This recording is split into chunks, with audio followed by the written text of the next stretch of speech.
నకిలీ బంగారంతో ప్రజల్ని మోసం చేస్తోన్న ముఠాను మదనపల్లె పోలీసులు అరెస్ట్ చేశారు. జేసీబీ పనులు చేస్తూ ఉండగా మట్టిలో బంగారు పూసల దండలు దొరికాయని, తక్కువ ధరకే అమ్ముతామని 7 సభ్యుల ముఠా స్థానికుల్ని నమ్మించి మోసం చేశారు. ఈ క్రమంలో హైదరాబాద్కు చెందిన వెంకటేశ్వర్లు అనే వ్యక్తిని తట్టివారిపల్లె హైవే వద్దకు ఈ ముఠా తీసుకొచ్చింది.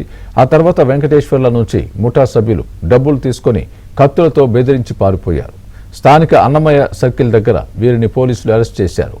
2 కిలోల నకిలీ బంగారం, పూసల దండలు, ఇన్నోవా కారు, 3 కత్తులను స్వాధీనం చేసుకున్నారు.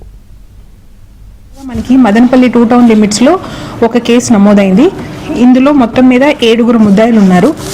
వీళ్ళు మేము నేల తవ్వుతుంటే మాకు బంగారం దొరికింది. అది ఎప్పుడో పురాతన బంగారము, మేము చాలా తక్కువ ధరకే ఇస్తాము అని చెప్పి ఫోన్ చేస్తారు.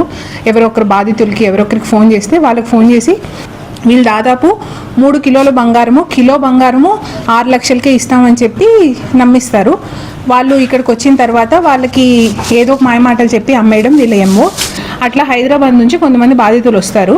వచ్చిన తర్వాత అన్నమయ్య సర్కిల్ దగ్గర వీళ్ళు ఇన్నోవాలో వెయిట్ చేస్తూ ఉంటారు. వాళ్ళు వచ్చిన తర్వాత టీ తాగుదామని చెప్పి పక్కనే టీ షాప్ దగ్గర తీసుకెళ్ళి వీళ్ళ దగ్గర ఉన్న ఈ ఫేక్ గోల్డ్ని పూసల మాదిరిగా ఉంటాయి వాళ్ళ దగ్గర, దాన్ని చూపిస్తారు. చూపిస్తే వెంటనే వాళ్ళు ఇది నిజందా లేదే, నకిలీగా ఉంది అంటే అతను బెదిరించేసి, కత్తితో బెదిరించేసి లేదు అని చెప్పి కొంచెం డబ్బులు తీసుకుందామని ప్రయత్నిస్తుంటే ఇతను డబ్బులు బ్యాగ్తో పరిగెట్టేస్తాడు ఎవరు ఈ బాధితులు. కానీ ఇంకా బెదిరించి 5,000 ఒకటి తీసుకొని వీళ్ళు ఇన్నోవాలో పారిపోతారు ఎవరు అక్యూజ్డ్ అందరూ.